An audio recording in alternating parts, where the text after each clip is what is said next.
winter wind howled through the empty streets, carrying with it a biting chill that seemed to slice through skin and bone. Streetlights flickered faintly, casting long, lonely shadows across the cracked pavement. Daniel hunched his shoulders, his breath visible in the cold night air. As he waited for the last bus of the evening, he worked long shifts at a small repair shop on the outskirts of the city, a modest place with rusted signs, old tools, and customers who paid late, if at all. His hands were calloused from years of labor, his clothes worn and stained with grease. It wasn't the life he dreamed of, but it was honest work, and it kept food on the table for him and his mother. As he rubbed his hands together for warmth, a soft sound caught his attention, the quiet shiver of someone nearby. Turning his head, Daniel saw a woman standing a few feet away beneath the dim glow of a streetlight. She looked out of place, like she had stepped into the wrong world. Her black heels clicked faintly on the pavement, and her navy blue suit was elegant but thin. No coat, no scarf, nothing to fight off the cold. Her arms were wrapped tightly around herself, shoulders trembling as she tried to stay warm. Daniel could tell she was exhausted, not just from the cold, but from something deeper. Her face was pale, her eyes distant, like she'd been carrying the weight of the world all day. For a moment, he hesitated. People in the city didn't talk much to strangers, especially late at night. But something about her, the quiet desperation, the loneliness, pushed him to move. He took off his jacket, a faded brown one with a missing button, and walked toward her. "Hey," he said softly. "You'll freeze out here." The woman looked up, startled. "Oh no, I'll be fine," she said quickly, her voice trembling. "You need that more than I do." Daniel shook his head with a small smile. "I'm used to it. Please take it."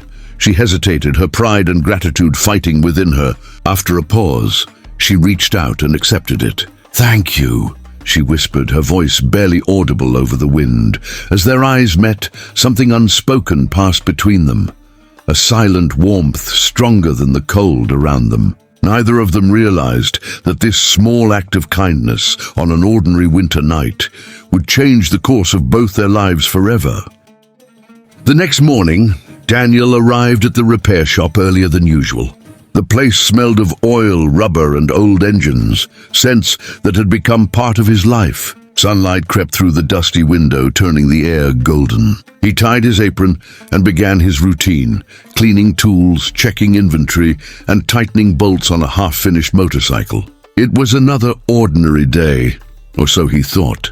Around noon, the loud growl of an engine echoed outside. But this sound wasn't the rough sputter of a customer's broken car. It was smooth, powerful, expensive. Daniel looked up just in time to see a black luxury car glide to a stop in front of the shop. Its glossy surface reflected the city skyline like a mirror. Everyone turned to stare. Mechanics paused mid-repair, wiping grease from their hands. The owner, Mr. Harris, even stepped out of his office, curious. The car door opened, and a woman stepped out gracefully. Her heels clicked against the concrete as she walked, poised, confident, and unmistakably familiar. Daniel's heart skipped a beat. It was her, the woman from the bus stop.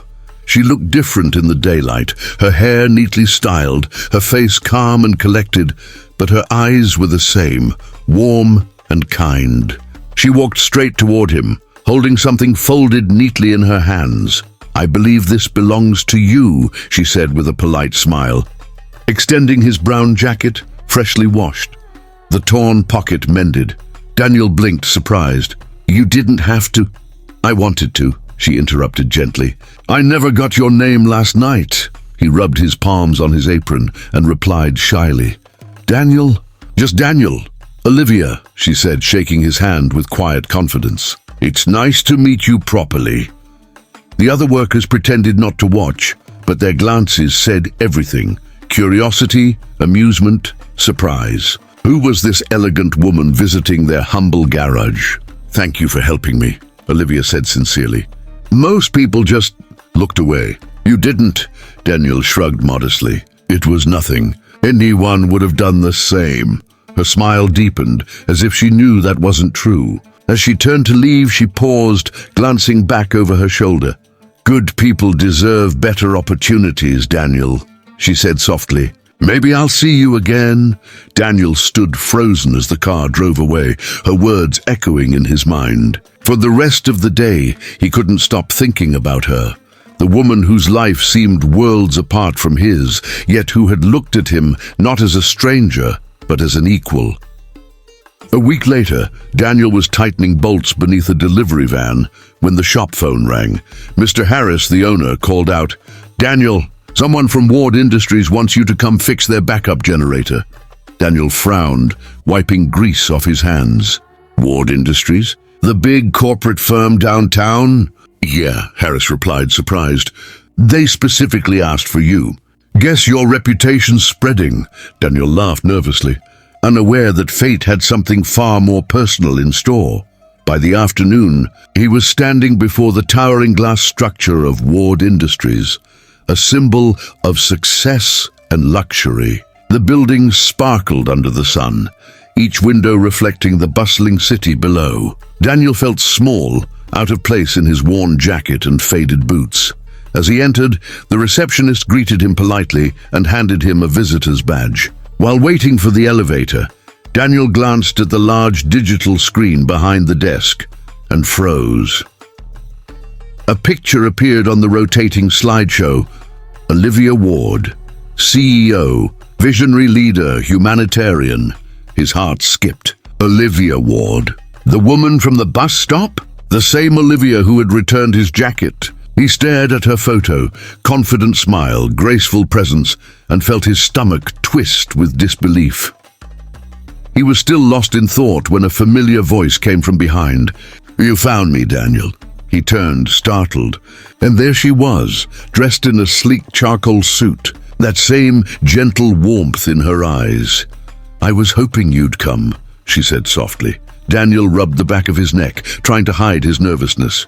"You didn't have to call me for something like this. I'm sure you have a dozen engineers." "I wanted to," she admitted, stepping closer. "That night you gave me your jacket without knowing who I was. It reminded me that kindness isn't lost, not even in this city." Her words carried sincerity, and Daniel couldn't help but smile. They sat in her office, a spacious room filled with books, awards, and photos of charity events. For hours, they talked about work, dreams, and the small things that made life meaningful. When she asked about his background, he hesitated, then confessed, "I left college to take care of my mom. She got sick and, well, life just went another way." Olivia's confident demeanor softened. "You gave up your future for someone you love," she said quietly. "That tells me more about you than any resume ever could." For the first time in a long while, Daniel felt seen, not as a poor mechanic, but as a man whose kindness still mattered in a world that often forgot compassion. A month passed since Daniel's unexpected visit to Ward Industries. Life had gone back to its steady rhythm, early mornings, long hours, and quiet nights. But something inside him had changed. Ever since meeting Olivia again, hope had taken root in his heart, a quiet reminder that kindness could still open doors he never imagined. One cold afternoon, Daniel returned home to find a white envelope tucked under his door. The paper was thick, the seal embossed with gold letters, Ward Industries. His hands trembled as he tore it open. Inside was a letter, and not just any letter. It was a job offer. Olivia had created a new community outreach program, a division focused on helping underprivileged youth learn technical and repair skills, and she wanted him to lead it. The salary was far beyond what he'd ever earned, enough to support his mother, fix their small house, and maybe even finish the degree he once gave up on. For a long moment, Daniel just stood there in silence, staring at the letter. Then, unable to contain his emotion, he smiled through tears. When he went to Ward Industries to thank her, Olivia was waiting in her office. The moment she saw him, her face lit up. "I don't know what to say," Daniel began, voice shaking. "You didn't have to do this." "I didn't." She raised a hand, gently stopping him. "Daniel," she said, her tone soft yet sure, Consider it a return on the warmth you gave me that night. You didn't know who I was, yet you gave what little you had. That kind of heart deserves a chance to lead." Her words sank deep. For the first time, Daniel realized that sometimes the smallest gestures could ripple into something far greater than you ever planned.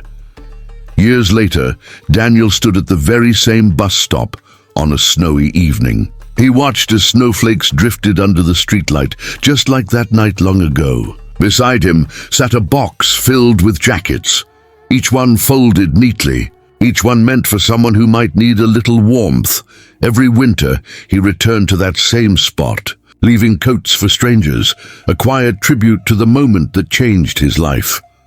As for Daniel and Olivia, their friendship only grew stronger with time. It was built not on wealth or titles, but on kindness, gratitude, and the memory of one simple act, a jacket shared on a freezing night that melted two hearts forever.